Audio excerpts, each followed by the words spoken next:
जय श्री कृष्ण। श्रीमद् भगवत गीता अध्याय 3 श्लोक 26।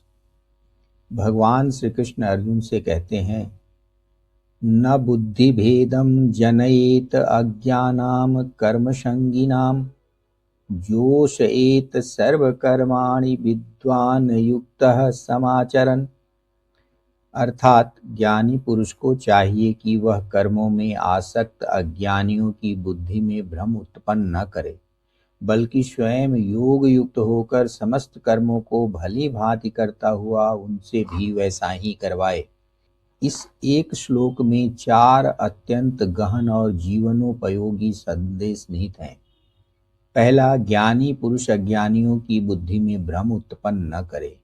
दूसरा, योग युक्त रहे, समस्त कर्म करता रहे। और चौथा, अज्ञानियों से भी वैसा ही आचरण करवाए। अब इन चारों बातों को हम क्रमशः समझते हैं। पहली बात में, जब अज्ञानियों की बुद्धि में भ्रम न उत्पन्न किया जाए। यहाँ अज्ञानी से भगवान का तात्पर्य उन सांसारिक लोगों से है जो मान प्रतिष्ठा, परिवार, समाज, संबंध, धन और पद में गहराई से आसक्त हैं। उनका जीवन राग, द्वेष और मोह से संचालित होता है। ऐसे लोगों की बुद्धि पहले से ही उलझी हुई होती है। यदि कोई ज्ञानी पुरुष उन्हें ऐसा उपदेश दे जिसे वे समझ न सकें या जो उनके जीवन स्तर से परे हो, तो वे और अधिक भ्रमित हो जाते हैं। इसलिए भगवान चेतावनी देते हैं, ज्ञानी का यह कर्तव्य नहीं है कि वह अज्ञानियों को ऐसे मार्ग पर धकेल दे जहां वे और अधिक फंस जाएं। दूसरी बात, ज्ञानी पुरुष स्वयं योग युक्त रहे।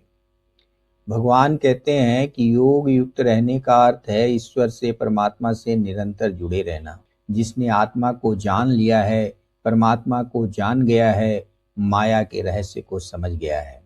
परंतु भगवान कहते हैं कि ज्ञान प्राप्त हो जाने के बाद भी यदि वह योग से टूट गया, इसलिए यह ज्ञानी के लिए भी आवश्यक है कि वह निरंतर ईश्वर स्मरण में, साधना में और आत्मचेतना में स्थित रहे।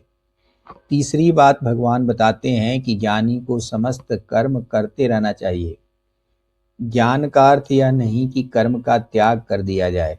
जब तक शरीर है तब तक कर्म अवश्यंभावी है, परंतु ज्ञानी के कर्म ज्ञानमय होते हैं, लोक संग्रह और लोक कल्याण के लिए होते हैं।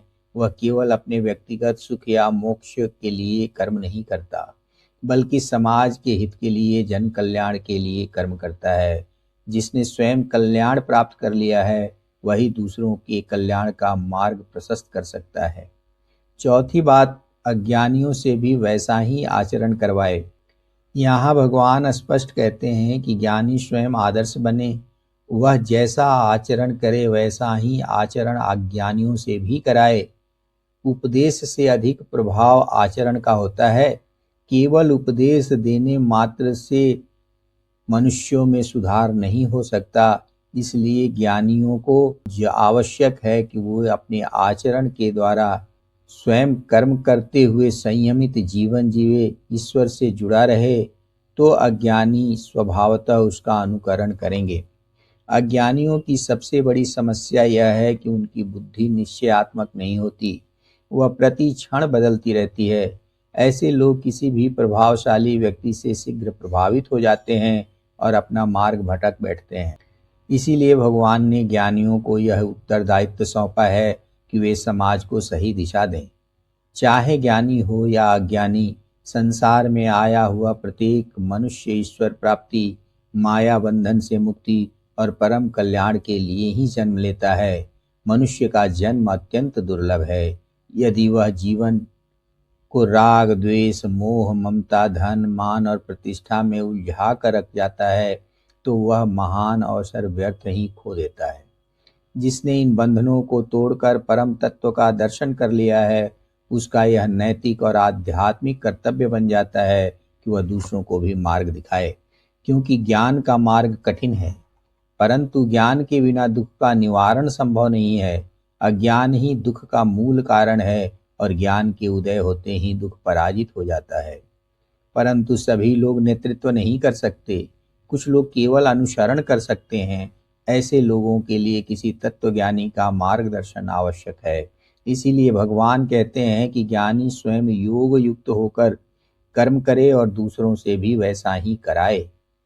आज के संदर्भ में यदि इस श्लोक को देखें तो जो व्यक्ति नेतृत्व करता है, चाहे वह सामाजिक हो या राजनैतिक हो या आध्यात्मिक हो, यदि वह स्वयं भ्रमित होगा तो लोगों को भटकाएगा ही, तो समाज का पतन निश्चित है।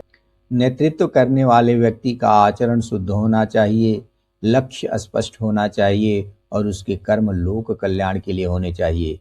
तभी समाज का विकास संभव है, तभी लोग सुखी और संतुलित जीवन जी सकते हैं। निष्कर्ष रूप में भगवान श्री कृष्ण ने इस श्लोक के माध्यम से यह स्पष्ट किया है कि ज्ञानी और अज्ञानी के बीच का वास्तविक अंतर केवल ज्ञान का नहीं, बल्कि आचरण और उत्तरदायित्व का है। ज्ञानी का कर्तव्य है कि वह स्वयं आदर्श बने, भ्रम न फैलाए और अपने आचरण द्वारा दूसरों के कल्याण के मार्ग को अग्रसर करे। जय श्री कृष्ण।